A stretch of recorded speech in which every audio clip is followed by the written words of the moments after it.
గణేశుడు, కార్తికేయుడు ఇద్దరికీ వివాహం చేసుకునే వయస్సు వచ్చింది. అయితే వారిలో ఎవరికి ముందుగా వివాహం చెయ్యాలో శివపార్వతులు నిర్ణయించలేకపోయారు. ముందుగా ఒకరికి చేస్తే రెండవవాడు బాధపడతాడు.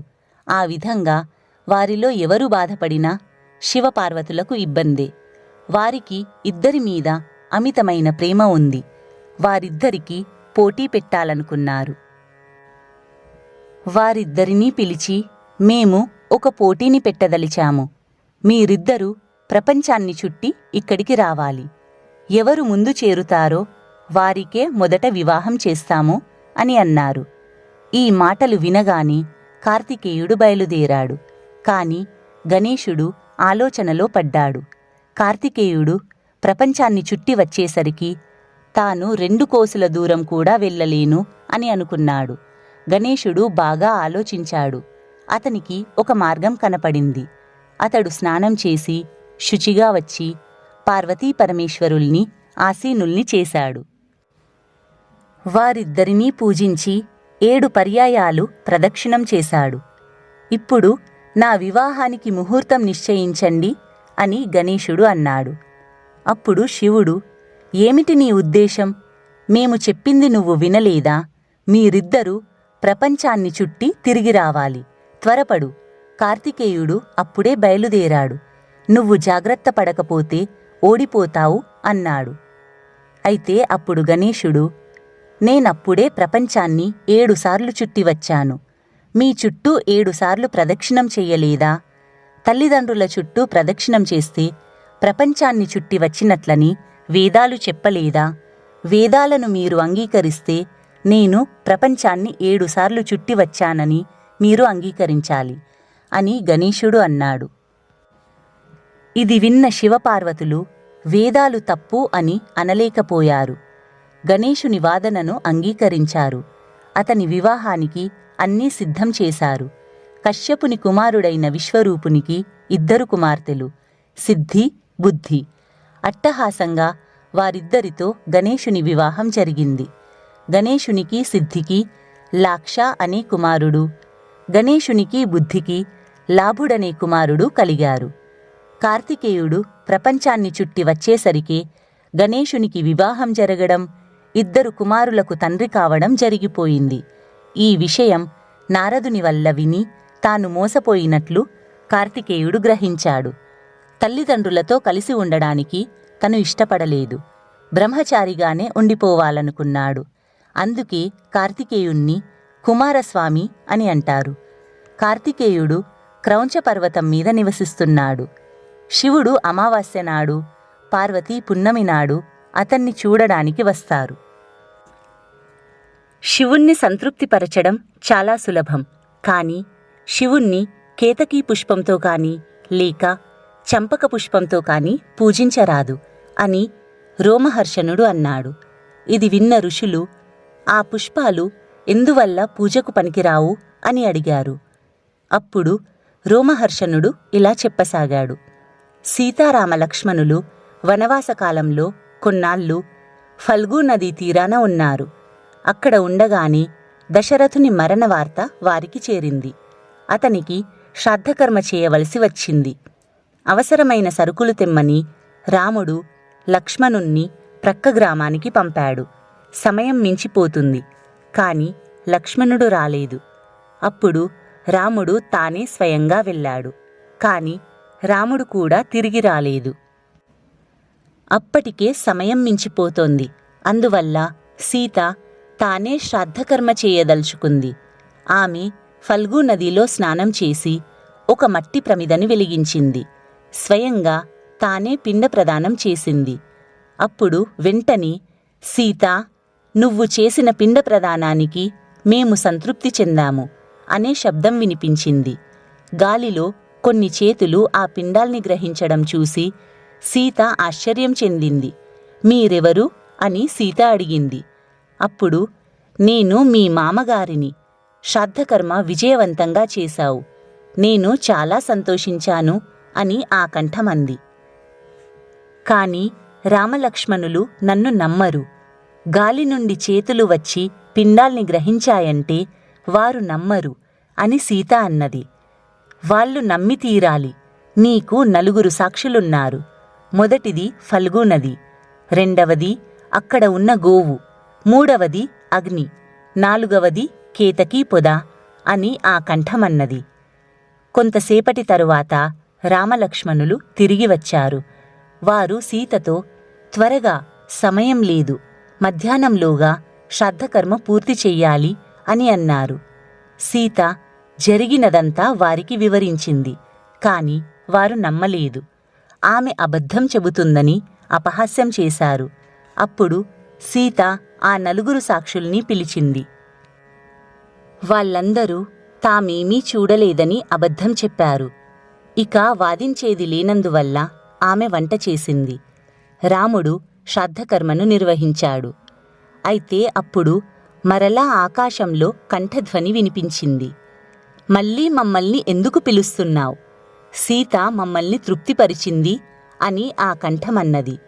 అప్పుడు రాముడు, నేను నమ్మను అని అన్నాడు. అది నిజం, సూర్యుణ్ణి అడుగు అని ఆ కంఠమన్నది. సీత చెప్పినట్లుగా అంతా జరిగిందని సూర్యుడు చెప్పాడు. సీతను అనుమానించినందుకు రామలక్ష్మణులు సిగ్గుపడ్డారు. ఆమె సుగుణాలకి అబ్బురపడ్డారు.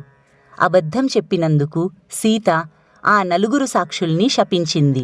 ఫల్గు నది భూమి లోపలే ప్రవహించాలని, కేతకీ పుష్పం శివపూజకు పనికిరాదని, గోవు ముఖం పాపభూయిష్టమవుతుందని, విచక్షణారహితంగా దేనినైనా తినివేస్తాడని అగ్నిని శపించింది.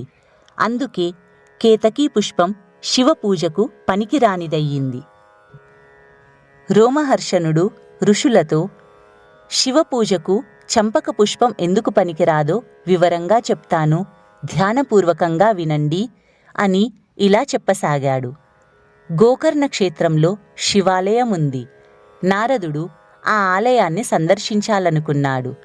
దారిలో పూలతో నిండి ఉన్న చంపక వృక్షాన్ని చూశాడు. దాని అందానికి ఆశ్చర్యపోయాడు. ఒక బ్రాహ్మణుడు పువ్వులు కోయడానికి అక్కడికి వచ్చాడు. కాని బ్రాహ్మణుడు నారదుణ్ణి చూసి ఆగిపోయాడు. అతన్ని, ఎక్కడికి వెళ్తున్నావు అని నారదుడు అడిగాడు. అప్పుడు బ్రాహ్మణుడు అబద్ధం చెప్పాడు. భిక్షమెత్తుకోవడానికి వెళ్తున్నాను అని అన్నాడు. తరువాత నారదుడు ఆలయానికి వెళ్ళాడు. ఈలోగా బ్రాహ్మణుడు చంపక పుష్పాన్ని కోశాడు. వాటిని బుట్టలో వేసి కప్పివేశాడు. ఆలయాన్నుండి తిరిగి వస్తూ ఉండగా మరలా బ్రాహ్మణుడు కనిపించాడు. ఇప్పుడు ఎక్కడికి వెళ్తున్నావ్ అని నారదుడు అడిగాడు. ఆ బ్రాహ్మణుడు మరలా అబద్ధం చెప్పాడు. ఇంటికి వెళ్తున్నాను, ఈరోజు నాకు భిక్ష దొరకలేదు అని అన్నాడు. కాని నారదునికి అనుమానం కలిగింది. అతడు చంపక వృక్షాన్ని అడిగాడు. బ్రాహ్మణుడు పువ్వులు కోశాడా? ఆ మాటలు విన్న చంపక వృక్షం, బ్రాహ్మణుడెవరు? నాకు ఏ బ్రాహ్మణుడూ తెలియదు, ఎవరూ పువ్వులు కోయలేదు అని అన్నది. నారదుడు మరలా ఆలయానికి వెళ్ళాడు. అక్కడ శివలింగం మీద కొత్త చంపక పుష్పాలు కనబడ్డాయి. శివాలయంలో ఇంకొక భక్తుడు ఉన్నాడు. అతడు శివుణ్ణి ప్రార్థిస్తున్నాడు. నారదుడు అతన్ని అడిగాడు, ఎవరైనా చంపక పుష్పాలతో పూజించడం మీరు చూశారా? అవును, చూశాను. ఆ బ్రాహ్మణుడు దుర్మార్గుడు. అతడు ప్రతిదినం శివుణ్ణి చంపక పుష్పాలతో పూజిస్తాడు. అతడు రాజుగారి మనస్సును మార్చివేసి రహస్యంగా వారి సొమ్మును దొంగిలిస్తున్నాడు. ఇతర బ్రాహ్మణుల్ని అనగదొక్కుతున్నాడు అని ఆ భక్తుడు అన్నాడు. ఈ మాటలు విని నారదుడు, మీరు ఇటువంటి దుర్మార్గాన్ని ఎందుకు ప్రోత్సహిస్తున్నారు అని శివుణ్ణి అడిగాడు. అప్పుడు శివుడు, నేను నిస్సహాయుడిని, చంపక పుష్పాలతో పూజిస్తే నాకు చాలా ఇష్టం అని అన్నాడు. ఆ సమయంలో ఒక బ్రాహ్మణ స్త్రీ వచ్చి తన విషాదగాథని చెప్పడం మొదలుపెట్టింది. ఆమె భర్త అంగవికలుడు. ఏదో విధంగా రాజుగారి వద్ద ధనాన్ని సంపాదించి తమ కుమార్తెకు వివాహం చెయ్యాలనుకున్నారు. రాజుగారు వారికి ఒక ఆవును కూడా ఇచ్చారు. కాని ఈ దుర్మార్గుడైన బ్రాహ్మణుడు రాజుగారిచ్చిన దానిలో తనకు సగం రావాలంటున్నాడు. తాను చేసిన మంచి పనుల వల్ల తానంటే రాజుగారికి చాలా ఇష్టం అని అంటున్నాడు. అప్పుడే సగం వాటా కూడా తీసుకున్నాడు. కాని ఆవుని ఎలా విభజించడం అని ఆ స్త్రీ అన్నది. చంపక వృక్షాన్ని, ఈ దుర్మార్గుడైన బ్రాహ్మణుణ్ణి ఏదో ఒకటి చెయ్యాలని నారదుడు అనుకున్నాడు. చంపక వృక్షం అబద్ధమాడింది. అందువల్ల శివపూజకు పనికిరావని చంపక వృక్షాన్ని శపించాడు. విరాధుడనే రాక్షసునిగా జన్మించమని ఆ బ్రాహ్మణుణ్ణి కూడా శపించాడు. కాని ఆ బ్రాహ్మణుడు శివభక్తుడు.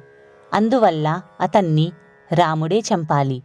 తిరిగి బ్రాహ్మణ జన్మని పొందాలి. రోమహర్షణుడు ఋషులతో శివపురాణం చెప్పి పుణ్యతీర్థాల గురించి తెలిపాడు. తీర్థం అనేది ఒక యాత్రాస్థలం. నందికేశ్వరంలో ప్రఖ్యాత శివలింగం ఉంది. కర్ణకీ నగరంలో ఒక బ్రాహ్మణుడుండేవాడు. తన కుమారులిద్దరినీ భార్య వద్ద ఉంచి అతను వారణాసికి వెళ్ళాడు. తరువాత అతడు వారణాసిలో మరణించాడని తెలిసింది. భార్య కుమారులిద్దరినీ పెంచి పెద్ద చేసి వివాహాలు చేసింది. తాను వృద్ధురాలైపోయింది. చనిపోవడానికి సిద్ధంగా ఉంది. కాని మరణం రాలేదు. తల్లి మనస్సులో ఏదో కోరిక ఉండడం వల్ల ఆమె చనిపోవడం లేదనుకున్నారు ఆమె కుమారులు. అమ్మా, నీకు ఏం కావాలి అని అడిగారు. నాకు వారణాసిని సందర్శించాలని ఉంది. బహుశా చూడకుండానే చనిపోతానేమో. నేను చనిపోయిన తరువాత నా చితాభస్మాన్ని వారణాసిలో ఉన్న గంగానదిలో కలపండి అని అన్నది. అలాగే, నీవు ప్రశాంతంగా చనిపోవచ్చు అని కుమారులు అన్నారు. తల్లి చనిపోయింది. కుమారులు తల్లికి శ్రాద్ధకర్మలు నిర్వర్తించారు.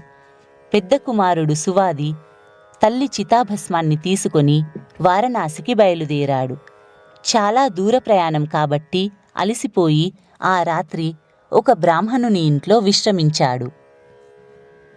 వారి ఇంటికి ఎదురుగా ఒక ఆవుని కట్టారు. పాలు పితకడానికి సమయమైంది. బ్రాహ్మణుడు పాలు పితకడం ప్రారంభించినప్పుడు దూడ పాలు పితకనివ్వకుండా అతన్ని తన్నడం సువాది చూశాడు. బ్రాహ్మణుడు కర్రతో ఆ దూడను కొట్టాడు. పాలు పితికి బ్రాహ్మణుడు వెళ్ళిపోయాడు. కాని సువాది అక్కడే ఉన్నాడు.